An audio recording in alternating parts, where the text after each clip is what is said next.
On a osé. Hey. On a osé et c'est pas fini. Et c'est pas fini, puisque j'ai avec moi un grand dictionnaire encyclopédique sur moi. Vous ne savez pas à quoi ça va servir.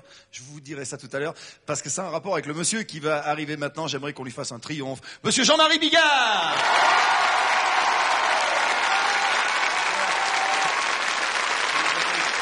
Monsieur. Voilà. Alors là, c'est un vrai plaisir. Attendez, arrêtez.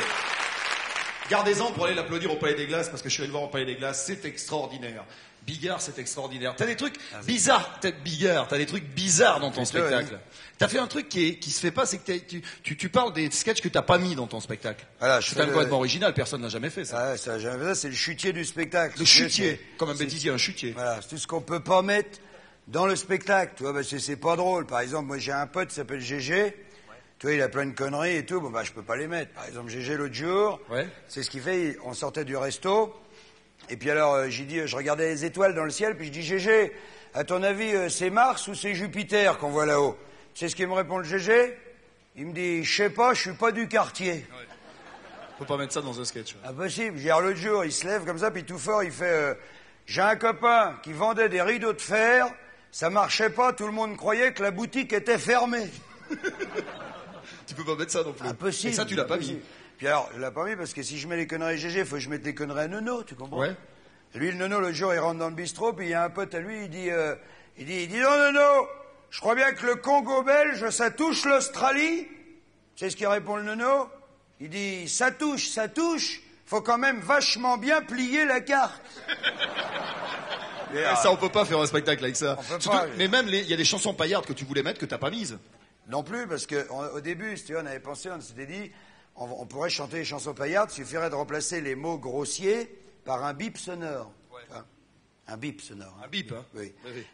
Et alors, ça allait pas, parce que rien que dans la digue du ça allait pas, parce que rien que leur frein, ça faisait lève la pente, voilà que ça pente, lève la pente, voilà que ça pente. On comprenait rien. Alors on s'est dit, on va changer, on va remplacer les mots grossiers par d'autres mots. Et puis là, problème encore avec le curé de Camaret. Oui, je connais la chanson. Le curé de Camaret. Parce qu'au début, je sais, on avait pensé faire le curé de Camaret, allez, sacoche qui pende. Et s'il est en vélo. Ça passe. C'est pas ça passe, ouais. Mais ça allait pas, tu vois pourquoi? Parce qu'après, ça faisait le curé de Camaret, allez, sacoche qui pende, et quand il s'assied dessus, ça lui rentre nulle part, parce que une sacoche, ça peut pas rentrer, je veux dire. C'est beaucoup trop gros. Même une petite sacoche? Même une petite sacoche, en plus il y a des crochets dessus, c'est des coups à se blesser, moi j'y vaut mieux pas. Ah oui. Mais, puisque tu parles de ça, mon cher Bigard, il se trouve que tu as fait un petit peu scandale récemment dans l'émission de Patrick Sabatier. Bonsoir. C'est vrai. Oui, puisque tu as dit des gros mots et puis que ça a été repris à l'Assemblée nationale. Je crois que c'est Maître Kleichmann qui a dit. Il a parlé des sodomisés, je sais pas quoi. Tu peux nous expliquer ce que tu avais dit? Redis-le. Alors moi je vais dire ce que j'ai dit exactement. On m'a demandé ce que je pensais de la politique. Moi j'ai dit, moi ce que je pense en gros de la politique, c'est qu'à gauche, il y a les gentils, et à droite, il y a les méchants. Alors ma position, à moi, elle est claire, c'est que quand on sait qu'on peut tous, à un moment ou à un autre, être un enculé. Si le mot enculé vous gêne, on peut dire autrement. On peut dire un gars qui se laisserait aller à des malversations, ou qui gaulerait un peu de pognon pour protéger un pote et tout. Enfin, on va dire enculé. Hein. À mon avis, on va gagner du temps.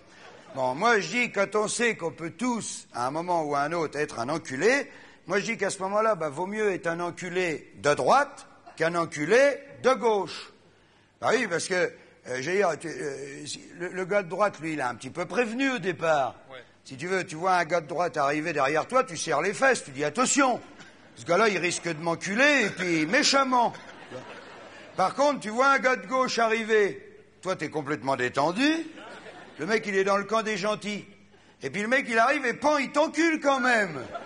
Ah là, je dis qu'il te la met beaucoup plus profond, du fait que t'étais détendu. Apparemment, ils ont l'air d'accord.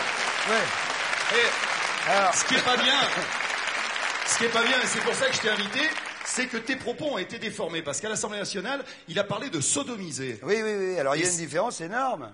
Eh oui. Il y a une différence énorme entre... Moi, j'ai pas dit sodomiser, j'ai bien dit enculer. Faut pas déformer. Répète, et d'ailleurs, on a une preuve, parce qu'on a le dictionnaire ici, l'encyclopédie. Alors, on a cherché, justement, et dans l'encyclopédie, alors la définition d'enculé, excusez-moi, mesdames et messieurs, mais je vous lis la définition, hein, c'est un terme populaire. Vas-y. C'est terme d'injure grossière pour marquer le mépris qu'on a de quelqu'un. Ah. Donc là, vous avez vu que là, il n'était pas question ni de pénétration, ni de coït anal.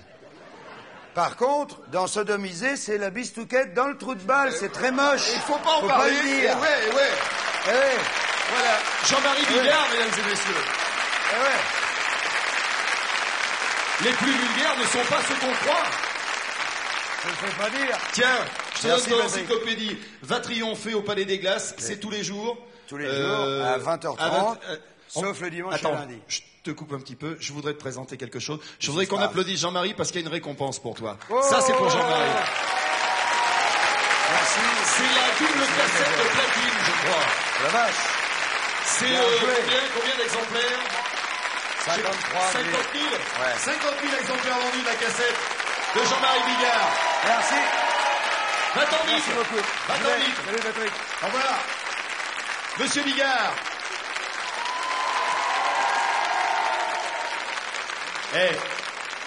Maintenant qu'il est parti, je peux vous le dire parce que c'est mon copain et puis qu'il est quand même un petit peu timide malgré ses allures comme ça. C'est vraiment d'abord un type sympa et puis en plus c'est vraiment très très bien. Allez le voir au Palais des